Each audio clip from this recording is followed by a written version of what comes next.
Imagine, you dream of the future, you study, work, fall in love. Life seems to be a book where you write the chapters yourself. But what if one day someone's hand crosses out all your hopes? Today, I'm going to tell you a story that shook Australia. A story where promises became a death trap. Her name was Arnima Hyatt, 19 years old, smart, ambitious, full of plans. A girl who wanted to become a doctor to save lives. Her family moved across the ocean to do so, overcoming poverty and cultural barriers. But in 2022, her name was on the front pages of newspapers, not as a heroine, but as a victim. This isn't just a crime chronicle. It is a story about how the dark side of human nature can hide behind the mask of idealism for years, how the quiet voice of fear is drowned out by the loud words of love, and how one act can destroy everything. But be warned, this is not for the faint of heart. There are no black and white truths here. There's pain and betrayal and unanswered questions. There's a man who tried to erase the evidence of his crime, literally. The investigation and the incident itself has been widely covered by the media, and the verdict in this case was handed down about a month and a half ago. Arnima Hyatt was born in 2003 in a small town in southern Bangladesh. Her family, though not wealthy, always put education first. Arnima showed an extraordinary curiosity and work ethic from an early age. She always wanted to know more than other children. She was interested in everything from how stars are lit to how to treat people, recalls her mother, Mahfuza Akhtar. In 2012, the Hyatt family decided to move to Australia. They hoped that their children would have more educational and career opportunities in this country. "We wanted our children to grow up in a place where their dreams could become a reality," told Abu Hyatt, Arnima's father. Moving to Sydney was a big challenge for the family. Language barriers, cultural differences, and financial difficulties seemed insurmountable at first. But Arnima adapted quickly. She immersed herself in her studies. Arnima was one of the best students in her school. Her teachers noted her sharp mind and determination. She took an active part in social life and helped organize school events.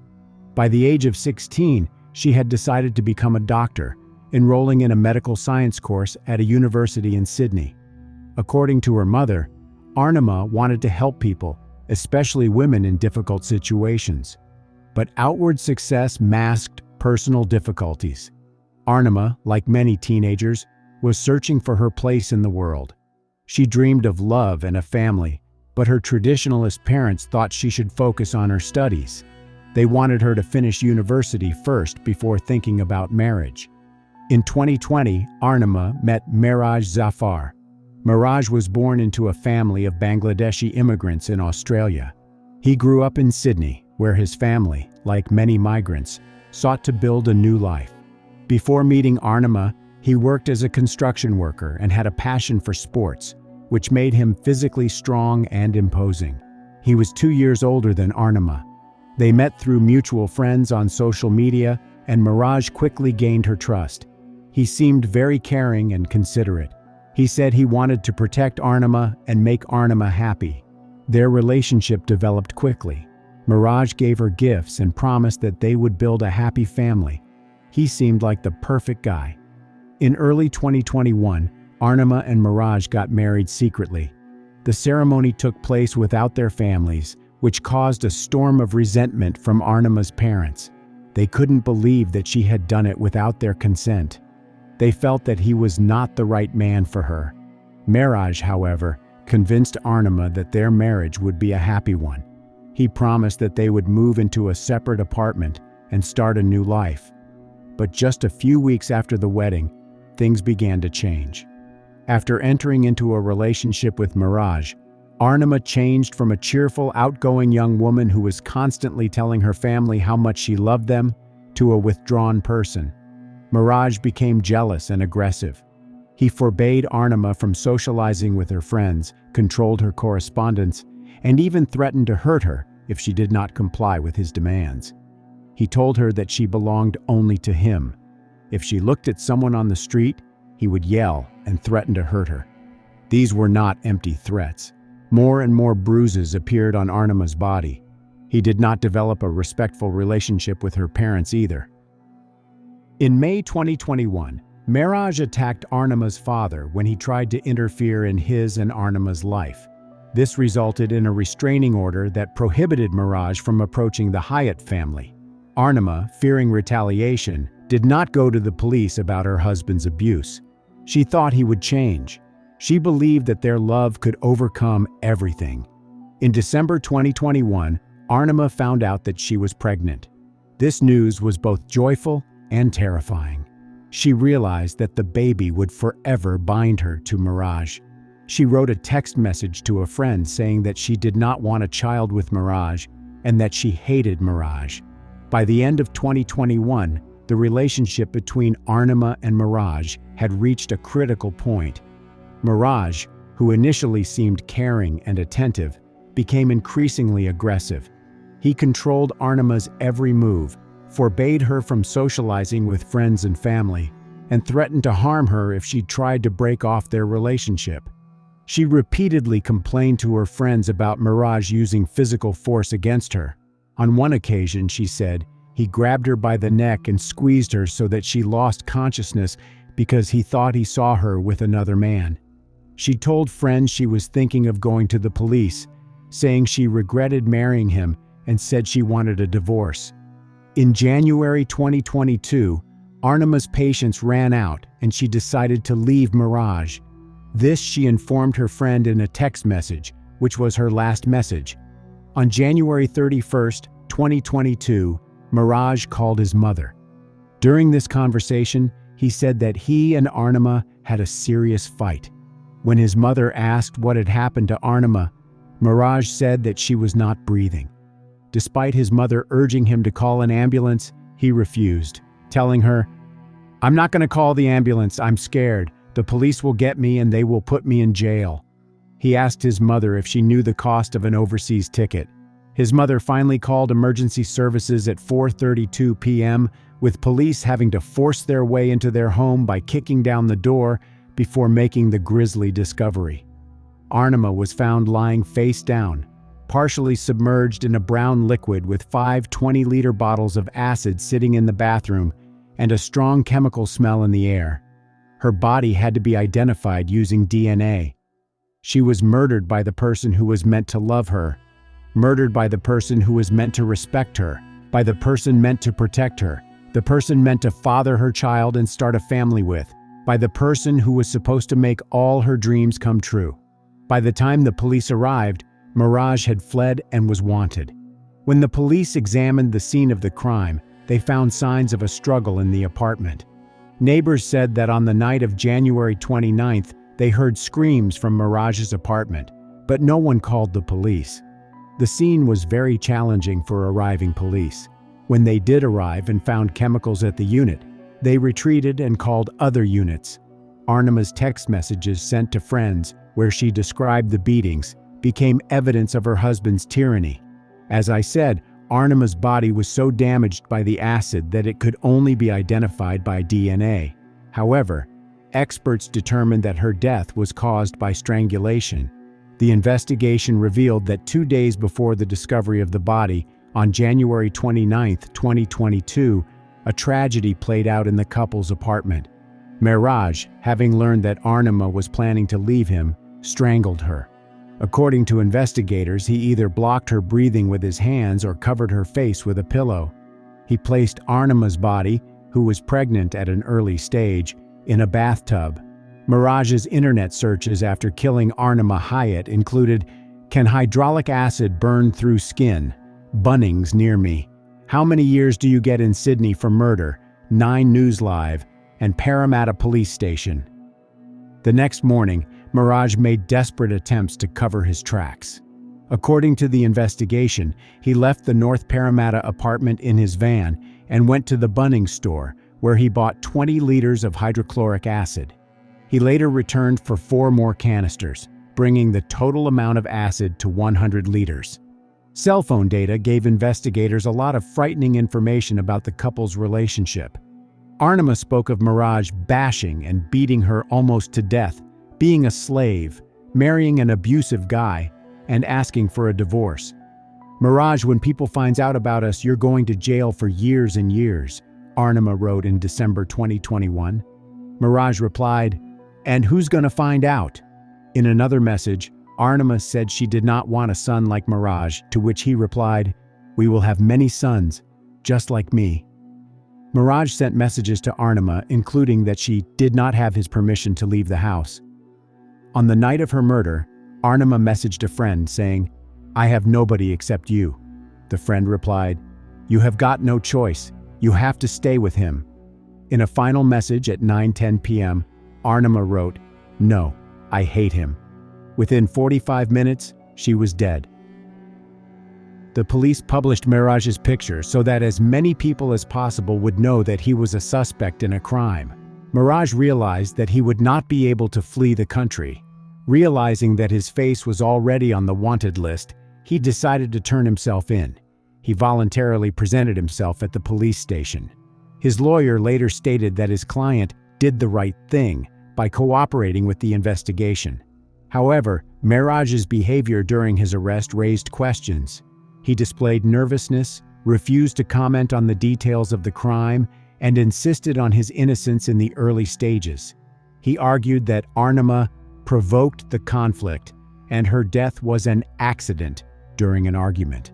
Under pressure from the evidence, correspondence, camera footage, and chemical analysis, Mirage changed his position. By the time of the trial, the police had enough evidence to prove Mirage's guilt. All the evidence pointed to him committing the murder of his wife and then attempting to destroy the body to cover up the crime. In May 2024, he formally admitted the murder, claiming that he had acted in a state of temporary insanity for fear of losing his wife. At the hearing in the New South Wales Supreme Court, Mirage kept a low profile, avoiding eye contact with Arnima's family.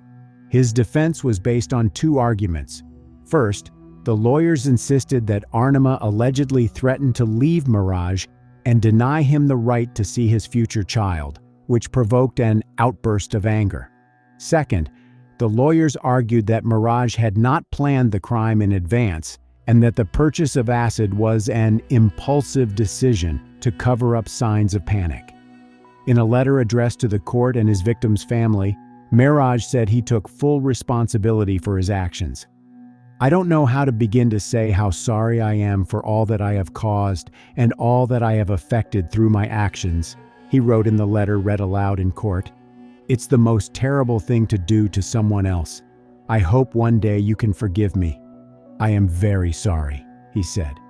Prosecutors presented evidence of Mirage's prior Google searches.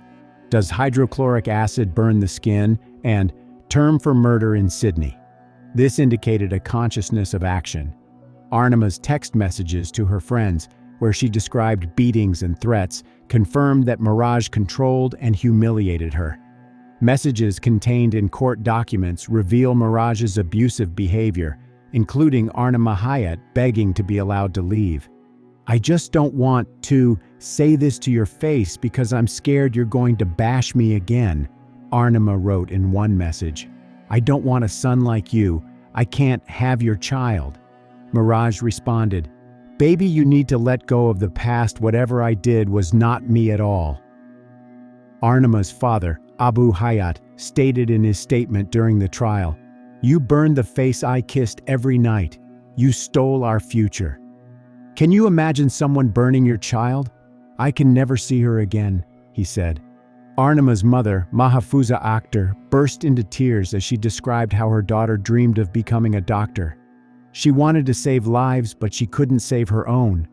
"I knew he wasn't a good man," she said in a victim impact statement. "We thought she'd figure it out and come home to us. I know now that she did, but it was too late to save her." In a statement read by a support person, Arnima's mother, Mahfouza Akhtar, said her life fell apart the day her daughter was murdered. "There is no joy, no laughter, only suffering and pain. My tears are never ending, and the deep ache in my heart never stops." She said Arnima was stolen, not only from the family, but from the thousands of people she would have helped as a wonderful medical doctor. She recalled the day Arnima got into medical school as the happiest day of my life. I was so overjoyed, I thought my heart would burst.